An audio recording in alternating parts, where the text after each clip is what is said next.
ಪಿತನ ಸುತನ ಮತ್ತು ಪವಿತ್ರಾತ್ಮರ ನಾಮದಲ್ಲಿ ಆಮೆನ್. ದಾಹದಿಂದ ಇರುವವನಿಗೆ ನೀರು ನೀಡುವೆ, ನೀಡಯ್ಯ ನಿನ್ನಾತ್ಮನ, ದಾಹದಿಂದ ಕಾದಿರುವೆನಾ, ದಾಹದಿಂದ ಕಾದಿರುವೆನಾ. ದಾಹದಿಂದ ಇರುವವನಿಗೆ ನೀರು ನೀಡುವೆ, ಒಣನೆಲದಲ್ಲಿ ನದಿಗಳನ್ನು ಹರಿಯ ಮಾಡುವೆ, ನೀಡಯ್ಯ ನಿನ್ನಾತ್ಮನ, ದಾಹದಿಂದ ಕಾದಿರುವೆನಾ, ದಾಹದಿಂದ ಕಾದಿರುವೆನಾ. ಪ್ರಭು ಕ್ರಿಸ್ತರಲ್ಲಿ ಆತ್ಮೀಯ ಸಹೋದರ ಸಹೋದರಿಯರೇ, ಈ ದಿನದ ಮುಂಜಾನೆಯ ಜೀವಸ್ವರ ಪ್ರಕಟಣಾ ಗ್ರಂಥ 8ನೇ ಅಧ್ಯಾಯ ವಚನ 8. ಎರಡನೆಯ ದೇವದೂತನು ತುತ್ತೂರಿಯನ್ನು ಊದಿದನು, ಬೆಂಕಿ ಹತ್ತಿ ಉರಿಯುತ್ತಿರುವ ಪರ್ವತವೋ ಎಂಬಂತಿದ್ದ ವಸ್ತುವೊಂದನ್ನು ಸಮುದ್ರಕ್ಕೆ ಎಸೆಯಲಾಯಿತು. ಸಮುದ್ರದಲ್ಲಿ 1/3 ಭಾಗ ರಕ್ತವಾಗಿ ಮಾರ್ಪಟ್ಟಿತು. ಸಮುದ್ರದಲ್ಲಿದ್ದ ಜಲಜಂತುಗಳಲ್ಲಿ 1/3 ಭಾಗ ಸತ್ತು ಹೋಯಿತು. ಹಡಗುಗಳಲ್ಲಿ 1/3 ಭಾಗ ನಾಶವಾಯಿತು. 3ನೆಯ ದೇವದೂತನು ತುತ್ತೂರಿಯನ್ನು ಊದಿದನು, ಪಂಜಿನಂತೆ ಉರಿಯುತ್ತಿದ್ದ ದೊಡ್ಡ ನಕ್ಷತ್ರವೊಂದು ಆಕಾಶದಿಂದ ಕೆಳಕ್ಕೆ ಬಿತ್ತು. ಅದು ನದಿಗಳಲ್ಲಿ 1/3 ಭಾಗದ ಮೇಲೂ ನೀರಿನ ಒರತೆಗಳ ಮೇಲೂ ಬಿತ್ತು. ಆ ನಕ್ಷತ್ರದ ಹೆಸರು ವಿಷಕನ್ಯೆ. ನೀರಿನಲ್ಲಿ 1/3 ಭಾಗ ವಿಷವಾಯಿತು. ಇದರಿಂದ ಆಗಿ ಅನೇಕರು ನೀರನ್ನು ಕುಡಿದು ಸತ್ತರು. ಜೀವ ಜಲವಾಗಿರಬೇಕಾದ ನೀರು ವಿಷವಾದ ನೀರಾಗಿ ಮಾರ್ಪಾಡುವಂತ ಒಂದು ಘಟನೆ. ಇದನ್ನು ಸಹ ನಾವು ಈಗಾಗಲೇ ದೇವರು ಜಗತ್ತಿನ ಮೇಲೆ ಒಮ್ಮೆ ಮಾಡಿದ್ದನ್ನ ನಾವು ನೋಡುತ್ತೇವೆ. ಆದ ಕಾರಣ ಇವತ್ತು ಕುಡಿಯುವ ನೀರು ವಿಷವಾಗಿ ಮಾರ್ಪಟ್ಟಾಗ ಮನುಷ್ಯ ಬದುಕಲು ಎಲ್ಲಿಂದ ತಾನೇ ಸಾಧ್ಯ? ಕೆಲವರು ಹೇಳ್ತಾರೆ ಉಪವಾಸ ಇದ್ದು 3 ದಿನ ಬದುಕಬಹುದು, ಬರೀ ನೀರನ್ನು ಕುಡಿದು 7 ದಿನ ಬದುಕಬಹುದು. ಆದರೆ ಕುಡಿಯುವ ನೀರೇ ವಿಷವಾದರೆ ಎಂಥ ಪರಿಸ್ಥಿತಿ? ಆ 2ನೇ ಮತ್ತು 3ನೆಯ ದೇವದೂತ, ಇದೆರಡು ನೀರಿಗೆ ಸಂಬಂಧಪಟ್ಟ ವಿಷಯವಾದ ಕಾರಣ ಎರಡನ್ನು ಕ್ಲಬ್ ಮಾಡಿದ್ದೇನೆ. ಆಕಾಶದಿಂದ ನಕ್ಷತ್ರ ಒಂದು ಭೂಮಿಗೆ ಬಿತ್ತು. ಅದು ಬೀಳುವಾಗ ಅಲ್ಲಿಯ ನೀರು ಕಹಿಯಾಗಿ ಮಾರ್ಪಾಡಾಯಿತು. ನೀರು ಕುಡಿಯದೆ ಮನುಷ್ಯ ಬದುಕಲು ಸಾಧ್ಯವಿಲ್ಲ. ಆ ನೀರನ್ನು ಕುಡಿದ ಅವರೆಲ್ಲರೂ ಸತ್ತರು ಎಂಬುದಾಗಿ. ಆ ನಕ್ಷತ್ರಕ್ಕೆ ವಿಷಕನ್ಯೆ. ಈ ವಿಷಕನ್ಯೆ ಅನ್ನೋ ಪದನ ನಾವು ಈ ಕಾಮಿಕ್ಸಲ್ಲಿ, ಚಂದಮಾಮ ಸ್ಟೋರಿಗಳಲ್ಲಿ, ಸಮುದ್ರದಲ್ಲಿ ಒಂದು ಕನ್ನಿಕೆ ಸ್ತ್ರೀಯ ರೂಪ ಧರಿಸಿ ಹಾವಿನ ರೂಪದಲ್ಲೇ ಬರುತ್ತೆ. ನೀವು ನೋಡಿದ್ದೀರಾ? ಅನೇಕರು ನೋಡಿರ್ಬೋದು, ನಾನು ನೋಡಿದ್ದೇನೆ. ಅಥವಾ ನೀವು ರೀಲ್ಸ್ಗಳಲ್ಲಿ ಎಲ್ಲಾದರೂ ನೋಡುವಾಗ, ಸಮುದ್ರ ತೋರಿಸುವಾಗ, ನೀರನ್ನು ತೋರಿಸುವಾಗ ಸಮುದ್ರದಲ್ಲಿ ಕಾರ್ಯ ಮಾಡುವಂಥ ಆ ಒಂದು ವಿಷ ಜಂತು ಸರ್ಪ, ಸೈತಾನನ ಸಿಂಬಲ್. ಕ್ರೈಸ್ತ ಅಂದ ತಕ್ಷಣ ನಾವೇನು ನೋಡ್ತೀವಿ? ಶಿಲುಬೆಯ ಗುರುತು. ಕ್ರೈಸ್ತನ ಸಿಂಬಲ್ ಶಿಲುಬೆ. ಅಥವಾ ಕ್ರೈಸ್ತರು ಅಂದರೆ ಏನಾಗುತ್ತೆ? ಶಿಲುಬೆಯ ಗುರುತು, ಕ್ರಾಸ್ ಇರುತ್ತೆ ನಮ್ಮ ಶರೀರದಲ್ಲಿ. ಅದೇ ರೀತಿ ಸರ್ಪ, ಸೈತಾನನ ಸಿಂಬಲ್ ಸರ್ಪವಾಗಿದೆ. ಎಲ್ಲ ಪ್ರಾಣಿಗಳಲ್ಲಿ ಅತಿ ಕುಯುಕ್ತಿ ಪ್ರಾಣಿ ಅದಾಗಿದ್ದ ಕಾರಣ ಅದನ್ನು ಸೈತಾನ ಉಪಯೋಗ ಮಾಡಲು ಪ್ರಾರಂಭ ಮಾಡಿದ. ಘಟಸರ್ಪ ಪುರಾತನ ಪಿಶಾಚಿ. ಸೊ ಈ ಘಟಸರ್ಪದ ಬಗ್ಗೆ ಅನೇಕ ಕಡೆ ಬೈಬಲಲ್ಲಿ ನಾವು ನೋಡುತ್ತೇವೆ. ಆದ ಕಾರಣ ಈಗ ಅದು ಬೇಡ ನಮಗೆ. ಸೊ ಆ ವಿಷಕನ್ಯೆ ಯಾವ ರೀತಿ ಇರುತ್ತೆ? ಒಂದು ಹೆಂಗಸಿನ ಸ್ತ್ರೀಯ ರೂಪದಲ್ಲಿ ಇದ್ದು ಮೀನಿನ ಅವತಾರದಲ್ಲಿದ್ದರೂ ಸಹ ಅದು ಹಾವಿನ ರೂಪದಲ್ಲಿ ಇರುವಂಥದ್ದಾಗಿರುತ್ತದೆ. ವಿಮೋಚನಾ ಕಾಂಡದಲ್ಲಿ ನಾವು ಇದೇ ಘಟನೆಯನ್ನು ನಾವು ನೋಡುತ್ತೇವೆ.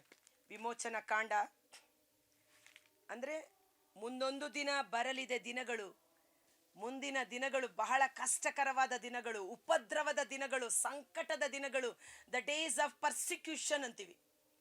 ಧರ್ಮಸಭೆಯನ್ನು ಹಿಂಸಿಸುವ ದಿನಗಳು ಉಂಟಾಗುತ್ತದೆ. ಯಾವಾಗ ಯೇಸುವನ್ನು ಆರಾಧನೆ ಮಾಡಲು ನೀವು ಹೋಗಬಾರದು ಎನ್ನುತ್ತಾರೋ ಅಲ್ಲಿ ಇಂಥ ಘಟನೆಗಳು ಜರುಗುವುದನ್ನು ನಾವು ನೋಡುತ್ತೇವೆ. ಈಗ ಒರಿಸ್ಸಾದಲ್ಲಿ ನಾವು ನೋಡಿದೆವು. ಒಬ್ಬ ದೇವ ಸೇವಕ ಮತ್ತು 2 ಮಕ್ಕಳು, ಗ್ರಹಾಂ ಅಲ್ವಾ, ಅವರನ್ನ ಗುಜರಾತ ಜೀಪಲ್ಲಿ ಸುಟ್ಟು ಬಿಟ್ಟರು.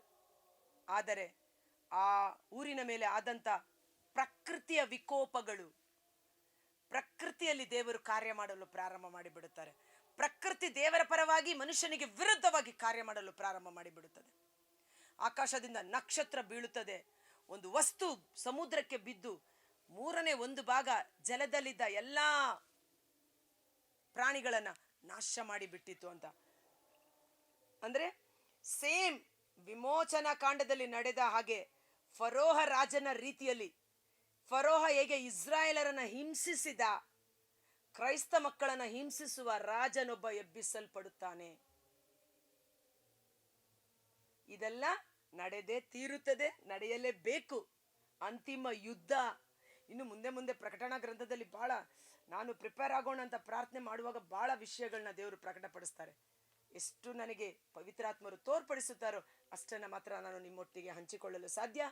ನಾನು ಮೊದಲೇ ಹೇಳಿದಾಗೆ ಅದಕ್ಕಿಂತ ಮಿಗಿಲಾಗಿ ನಿಮಗೆ ಪವಿತ್ರಾತ್ಮರು ಮಾತನಾಡಿದರೆ ಕಮೆಂಟ್ ಬಾಕ್ಸಲ್ಲಿ ಅದನ್ನ ಶೇರ್ ಮಾಡಿ ಅಥವಾ ನನಗೂ ತಿಳಿಸಿಕೊಡಿ. Price the lord. ಪರಸ್ಪರ ಸುಜ್ಞಾನದಲ್ಲಿ ಬೆಳೆಯೋಣ. ವಿಮೋಚನಾ ಕಾಂಡ 9ನೇ ಅಧ್ಯಾಯ 7ನೇ ಅಧ್ಯಾಯ ವಚನ 17.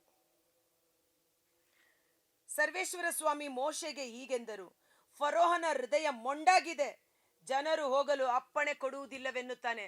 ಇವತ್ತು ಅನೇಕ ಮನೆಗಳಲ್ಲಿ ದೇವರ ಆರಾಧನೆಗೆ ಹೋಗಲು ಜನರನ್ನ ತಡೆ ಮಾಡಬೇಡಿ, ಬಲಿಪೂಜೆಗೆ ಹೋಗಲು ತಡೆ ಮಾಡಬೇಡಿ. ನಿಮ್ಮ ಜೀವಿತದಲ್ಲಿ ಪ್ರಥಮ ಸ್ಥಾನ ಬಲಿಪೂಜೆಗೆ, ದೇವರ ಆರಾಧನೆಗೆ, ದೇವರ ಕಾರ್ಯಗಳಿಗೆ ಮೀಸಲಿಡಿ. ನೀವು ಕೆಲವರು ಅವರು ಹೋಗೋದಿಲ್ಲ, ಹೋಗೋರ್ನನ್ನು ಬಿಡೋದಿಲ್ಲ. ನಾಶನದ ಕಾರ್ಯಗಳು ಅವರ ಕುಟುಂಬದಲ್ಲಿ ಜರುಗಲು ಪ್ರಾರಂಭವಾಗುತ್ತದೆ. ಹೇಗೆ ಫರೋಹ ಬಿಡದೇ ಇದ್ದಾಗ ಆದ ಘಟನೆಗಳು. ಬೆಳಿಗ್ಗೆ ನೀನು ಫರೋಹನ ಬಳಿಗೆ ಹೋಗಿ, ಆಗ ಅವನು ನದಿಗೆ ಹೋಗುತ್ತಿರುತ್ತಾನೆ. ಅವನನ್ನು ಭೇಟಿಯಾಗಲು ನೈಲ್ ನದಿಯ ತೀರದಲ್ಲಿ ನಿಂತು ಅವನಿಗೆ ಹೀಗೆಂದು ಹೇಳು, ಇಬ್ರಿಯ ದೇವರಾದ ಸರ್ವೇಶ್ವರ ನನ್ನನ್ನು ನಿನ್ನ ಬಳಿಗೆ ಕಳುಹಿಸಿದ್ದಾರೆ. ಅವರು ನಿನಗೆ ಹೇಳುವ ಮಾತಿದು, ಮರುಭೂಮಿಯಲ್ಲಿ ನನ್ನನ್ನು ಆರಾಧಿಸಲು ನನ್ನ ಜನರಿಗೆ ಅಪ್ಪಣೆ ಕೊಡಬೇಕೆಂದು ನಿನಗೆ ಆಜ್ಞಾಪಿಸಿದೆ. ಆದರೆ ನೀನು ಇದುವರೆಗೂ ಅದನ್ನು ಲಕ್ಷ್ಯಕ್ಕೆ ತಂದುಕೊಂಡಿಲ್ಲ. ಆದ್ದರಿಂದ ಸರ್ವೇಶ್ವರನಾದ ನಾನು ಮತ್ತೆ ಹೇಳುತ್ತೇನೆ, ನೀನು ನನ್ನನ್ನು ಸರ್ವೇಶ್ವರನೆಂದು ತಿಳಿದುಕೊಳ್ಳುವಂತೆ ನನ್ನ ಕೈಯಲ್ಲಿರುವ ಕೋಲಿನಿಂದ ನೈಲ್ ನದಿಯ ನೀರನ್ನು ಓಡಿಸುವೆನು. ಆಗ ಅದು ರಕ್ತವಾಗುವುದು, ನದಿಯಲ್ಲಿರುವ ಮೀನುಗಳು ಸಾಯುವುದು, ನದಿಯು ಹೊಲಸಾಗಿ ನಾರುವುದು, ಅದರಲ್ಲಿ ನೀರನ್ನ ಕುಡಿಯಲು ಈಜಿಪ್ಟಿನವರಿಗೆ ಹೇಸಿಗೆಯಾಗುವುದು. ಮೋಶೆ ಕೋಲನ್ನ ಚಾಚಿದಾಗ ಆ ನದಿಯ ನೀರು ರಕ್ತಮಯವಾಯಿತು. ಆ ನೀರನ್ನು ಕುಡಿಯಲು ಸಾಧ್ಯವಿಲ್ಲ, ಮೀನುಗಳು ಸತ್ತು ಹೋದವು. ಆದರೂ ಫರೋಹನ ಹೃದಯ ಕಠಿಣವಾಯಿತು. ಫರೋಹನ ರೀತಿಯಲ್ಲಿ ಒಬ್ಬ ಕಠಿಣ ಹೃದಯವುಳ್ಳ ಅರಸ ಇಡೀ ವಿಶ್ವವನ್ನಾಳುವಲು ಬರುತ್ತಾನೆ. ಆದರೂ ವಿಶ್ವವನ್ನಾಳುವ ಅಧಿಕಾರ ಸರ್ವೇಶ್ವರನದು ಎಂದು ದೇವರು ಫರೋಹನ ಮುಂದೆ ಹೇಗೆ ತನ್ನ ಮಹಿಮಾ ಕಾರ್ಯಗಳನ್ನು ಪ್ರಕಟ ಮಾಡಿ ತನ್ನ ಜನರನ್ನ ಪ್ರತ್ಯೇಕಿಸಿದರು. ಏನೆಲ್ಲಾ ಸಂಭವಿಸಿತು? ಇಸ್ರಾಯೇಲರು ವಾಸ ಮಾಡುತ್ತಿದ್ದ ಗೋಷೆನ್ ನಗರದಲ್ಲಿ ತನ್ನ ಜನರನ್ನ ಸಂರಕ್ಷಿಸಿದರು. ಆಮೆನ್. ನನ್ನ ಯೇಸು ನನ್ನ ರಕ್ಷಕ. ಧೈರ್ಯದಿಂದಿರೋಣ. ನಮಗೊಬ್ಬ ರಕ್ಷಕನಿದ್ದಾನೆ. ಆತ ನಮ್ಮ ಪರವಾಗಿ ಕಾರ್ಯ ಮಾಡುವವರಾಗಿದ್ದಾರೆ. ಮತ್ತೊಂದು ಕಡೆ ನಾವು ನೋಡ್ತೀವಿ, ವಿಮೋಚನಾ ಕಾಂಡ 17. ದೇವರು ಈಜಿಪ್ಟಿನಿಂದ ಅವರನ್ನ ಬಿಡುಗಡೆ ಮಾಡಿ ಕೆಂಪು ಸಮುದ್ರವನ್ನ ಇಬ್ಬಾಗ ಮಾಡಿ ಮರುಭೂಮಿಯ ಪ್ರಯಾಣದಲ್ಲಿ ಕರೆದುಕೊಂಡು ಬರುವಾಗ ನಡೆದಂತ ಘಟನೆ. ವಿಮೋಚನಾ ಕಾಂಡ 17. ಕಹಿಯಾದ ನೀರು ಸಿಹಿಯಾಗಿ ಮಾರ್ಪಾಡಾಯಿತು. ಇಲ್ಲಿ ಒಳ್ಳೆಯ ನೀರು ರಕ್ತವಾಗಿ ಮಾರ್ಪಾಡಾಗುತ್ತೆ, ಒಳ್ಳೆಯ ನೀರು ವಿಷವಾಗಿ ಮಾರ್ಪಾಡಾಗುತ್ತದೆ. ಆದರೆ ದೇವರ ಮಕ್ಕಳು ವಿಷ ಪದಾರ್ಥ ತಿಂದರು ಅವರ ಶರೀರಕ್ಕೆ ಯೇಸು ನಾಮದಲ್ಲಿ ಯಾವ ಹಾನಿಯೂ ಉಂಟಾಗುವುದಿಲ್ಲ. ಆಮೆನ್. ಆದ ಕಾರಣ ನಾವು ಭುಜಿಸುವ ಅನ್ನ ಆಹಾರಗಳನ್ನು ಪ್ರಾರ್ಥನೆ ಮೂಲಕ ನಾವು ಸ್ವೀಕರಿಸತಕ್ಕದ್ದು. ನಮ್ಮ ಪ್ರಾರ್ಥನೆಯಿಂದಲೂ ದೇವರ ವಾಕ್ಯದ ಶಕ್ತಿಯಿಂದಲೂ ಅದು ಪರಿಶುದ್ಧವಾಗುತ್ತದೆ. ವಿಮೋಚನಾ 15 ವಚನ 23. ತರುವಾಯ ಮಾರಾ ಎಂಬ ಸ್ಥಳವನ್ನು ತಲುಪಿದರು. ಅಲ್ಲಿ ನೀರು ಸಿಕ್ಕಿತಾದರೂ ಅದು ಕಹಿಯಾಗಿತ್ತು, ಅದನ್ನು ಕುಡಿಯುವುದಕ್ಕೆ ಆಗದೆ ಹೋಯಿತು. ಆದ್ದರಿಂದ ಆ ಸ್ಥಳಕ್ಕೆ ಮಾರಾ ಎಂದು ಹೆಸರಾಯಿತು. ನಾವೇನು ಕುಡಿಯಬೇಕು ಎಂದು ಜನರು ಮೋಶೆಯ ಮೇಲೆ ಗೊಣಗುಟ್ಟತೊಡಗಿದರು. ಮೋಶೆ ಸರ್ವೇಶ್ವರ ಸ್ವಾಮಿಗೆ ಪ್ರಾರ್ಥಿಸಿದನು. ಆಗ ಸರ್ವೇಶ್ವರ ಅವನಿಗೆ ಒಂದು ಗಿಡವನ್ನು ತೋರಿಸಿದರು. ಅದನ್ನು ಆ ನೀರಿನಲ್ಲಿ ಹಾಕಿದಾಗ ನೀರು ಸಿಹಿಯಾಗಿ ಮಾರ್ಪಾಡಾಯಿತು. Praise the Lord. ನನ್ನ ಯೇಸು ನನ್ನ ರಕ್ಷಕ. ಆ ಗಿಡ ಪ್ರಭು ಯೇಸುವಿನ ಶಿಲುಬೆಯ ಮರವೇ ಆಗಿದೆ. ಪ್ರಭು ಯೇಸುವೆ ಸಾಂಕೇತಿಕವಾಗಿದ್ದಾರೆ. ಆ ಕಹಿಯಾದ ನೀರನ್ನು ಸಿಹಿಯಾಗಿ ಪರಿವರ್ತನೆ ಮಾಡಿ ಇಸ್ರಾಯೇಲ್ ಜನರ ದಾಹವನ್ನು ತಣಿಸಿದ ದೇವರು ನಮಗೆ ಬೇಕಾದ ಜೀವ ಜಲವನ್ನು ಯಥೇಚ್ಛವಾಗಿ ಅನುಗ್ರಹಿಸಲು ಶಕ್ತರಾಗಿದ್ದಾರೆ. ಕಾರಣ ಶಿಲುಬೆಯ ಮೇಲೆ ನನಗೆ ದಾಹವಾಗಿದೆ ಎಂದು ಯೇಸು ಹೇಳುವಾಗ ಆ ಸೈನಿಕರು ಕಹಿಯಾಗಿರುವ ವಿಷ ತುಂಬಿದ ಮಾರಾವನ್ನ ಕುಡಿಯಲು ಕೊಟ್ಟರು. ಯೇಸು ಅದನ್ನ ತಳ್ಳಿ ಹಾಕಲಿಲ್ಲ. ಈ ವಿಷವನ್ನ ನಾನು ಕುಡಿದು ನನ್ನ ಮಕ್ಕಳಲ್ಲಿ ಸಿಹಿಯನ್ನ, ಆಶೀರ್ವಾದವನ್ನು ಅನುಗ್ರಹಿಸುತ್ತೇನೆಂದು ಅದನ್ನ ಹೀರಿಕೊಂಡರು. ವಿಷವನ್ನೆಲ್ಲ ಹೀರಿಕೊಂಡರು. ಆ ವಿಷ ಅವರು ತೆಗೆದುಕೊಂಡ ಕಾರಣ ಹಾವು ಕಚ್ಚಿದಾಗ ಆ ವಿಷ ನಮ್ಮ ಶರೀರಕ್ಕೆ ಏರುವಾಗ ಸತ್ತು ಹೋಗುತ್ತೇವೆ. ಆದರೆ ಆ ಪಾಪದ ಸಂಬಳ ಮರಣ, ಆ ಹಾವಿನ ಸರ್ಪದ ವಿಷವನ್ನ ತನ್ನ ಶರೀರದಲ್ಲಿ ಹೀರಿಕೊಂಡು ನಮಗೆ ಜೀವವನ್ನು ಅನುಗ್ರಹಿಸಿದ್ದು ನನ್ನ ಯೇಸು, ನನ್ನ ರಕ್ಷಕ. ಆಮೆನ್. ಕರ್ತನಾದ ಯೇಸುವೇ, ಮುಂಜಾನೆ ಜೀವಸ್ವರವನ್ನು ಆಲಿಸುತ್ತಿರುವ ಪ್ರತಿಯೊಬ್ಬ ಸಹೋದರ ಸಹೋದರಿಯವರ ಕುಟುಂಬಗಳು ನಿಮ್ಮ ಬಲಾಢ್ಯವಾದ ಗಾಯಗೊಂಡ ಕರಗಳಿಗೆ ಸಮರ್ಪಿಸುತ್ತೇನೆ. ದಾಹವುಳ್ಳವನು ನನ್ನ ಬಳಿಗೆ ಬರಲಿ, ನಾನು ಅವನಿಗೆ ಯಥೇಚ್ಛವಾದ ಜೀವ ಜಲವನ್ನು ಕೊಡುತ್ತೇನೆಂದು ವಾಗ್ದಾನ ಮಾಡಿದ ಕರ್ತನೆ, ಆ ಸಮಾರತಿ ಹೆಂಗಸಿಗೆ ಕೊಟ್ಟಂತ ಜೀವ ಜಲ, ನಾನು ಕೊಡುವ ನೀರು ಅದನ್ನು ಕುಡಿಯುವವನಿಗೆ ಎಂದಿಗೂ ದಾಹವಾಗುವುದಿಲ್ಲ ಎಂದು ನುಡಿದ ಆ ಪವಿತ್ರಾತ್ಮರ ಜೀವ ಜಲ ನಮ್ಮ ಮೇಲೆ ಯಥೇಚ್ಛವಾಗಿ ಸುರಿಸಲ್ಪರಲಿ. ಯೆಶಾಯ 32:15 ಸ್ವರ್ಗದ ದ್ವಾರಗಳು ತೆರೆದು ನಾನು ಮಳೆಯನ್ನ, ಜೀವ ಜಲವನ್ನು ಸುರಿಸುವಾಗ ಒಣಗಿದ ಭೂಮಿ ಫಲಭರಿತ ಭೂಮಿಯಾಗಿ ಮಾರ್ಪಾಡಾಗುವುದು, ಮರುಭೂಮಿ ಸುಂದರವಾದ ಕಾಡಾಗಿ ಮಾರ್ಪಾಡಾಗುವುದು. ಯೆಶಾಯ 43:1-3 ನಾನು ನನ್ನ ಸಂತತಿಯ ಮೇಲೆ ಆಶೀರ್ವಾದವನ್ನು, ಸಂತತಿ ಸಂತಾನದ ಮೇಲೆ ಜೀವ ಜಲದ ಅಭಿಷೇಕವನ್ನು ಸುರಿಸುವೆನೆಂಬ ವಾಕ್ಯದಂತೆ ಪವಿತ್ರಾತ್ಮರ ಜೀವ ಜಲ ನಮ್ಮ ಮೇಲೂ ನಮ್ಮ ಕುಟುಂಬದ ಮೇಲೂ ಸಂತತಿ ಸಂತಾನದ ಮೇಲೂ ಅಭಿಷೇಕವಾಗಿ ಸುರಿಸಲ್ಪಡಲಿ. ಎಜೆಕ್ಯೇಲ 47:1-12 ವರ್ಷದ 12 ತಿಂಗಳು ಫಲ ಕೊಡುವ ಮರಗಳಾಗಿ ನಾವು ಒಬ್ಬೊಬ್ಬರು ಅಭಿಷೇಕಿಸಲ್ಪಡಲಿ. ಆ ಜೀವ ಜಲ ಎಲ್ಲೆಲ್ಲಿ ಹರಿದು ಬಂತು ಅಲ್ಲಿ ಜೀವ ಉಂಟಾಯಿತು. ಮೀನುಗಳು ಬದುಕಿಕೊಂಡವು, ಲಕ್ಷೋಪಲಕ್ಷ ಉಂಟಾದವು. ಅದೇ ಆ ಅಭಿಷೇಕ ನಮ್ಮ ಕುಟುಂಬಗಳಲ್ಲಿ, ನಮ್ಮ ಸೇವೆಗಳಲ್ಲಿ ಲಕ್ಷೋಪಲಕ್ಷ ಮೀನುಗಳು, ಬಲೆಗಳು ಹರಿದು ಹೋಗುವಷ್ಟರ ಮಟ್ಟಿಗೆ ಮೀನುಗಳು ದೇವರ ರಾಜ್ಯಕ್ಕೆ ಬರುವಂತ ಅಭಿಷೇಕ ನಮ್ಮಲ್ಲಿ ಉಂಟಾಗಲಿ. ನಮ್ಮನ್ನು ಒಳ್ಳೆಯ ಬೆಸ್ತರನ್ನಾಗಿ ಮಾರ್ಪಡಿಸಲಿ. ಪವಿತ್ರಾತ್ಮರ ಜೀವ ಜಲ ನಮ್ಮಲ್ಲಿ ಅಭಿಷೇಕವನ್ನ ತಂದುಕೊಡಲಿ. ಯೇಸುವಿನ ನಾಮದಲ್ಲಿ ಪ್ರಾರ್ಥಿಸಿ ಬೇಡಿ ಹೊಂದಿಕೊಳ್ಳುತ್ತೇವೆ. Amen. God bless you. Video ಲಿಂಕನ್ನು ಪರರಿಗೆ ಶೇರ್ ಮಾಡಿ. ಜೀವ ಜಲ ನಮ್ಮಲ್ಲಿ, ನಮ್ಮ ಕುಟುಂಬದಲ್ಲಿ ಯಥೇಚ್ಛವಾಗಿ ಸುರಿಸಲ್ಪಡಲಿ. Thank you.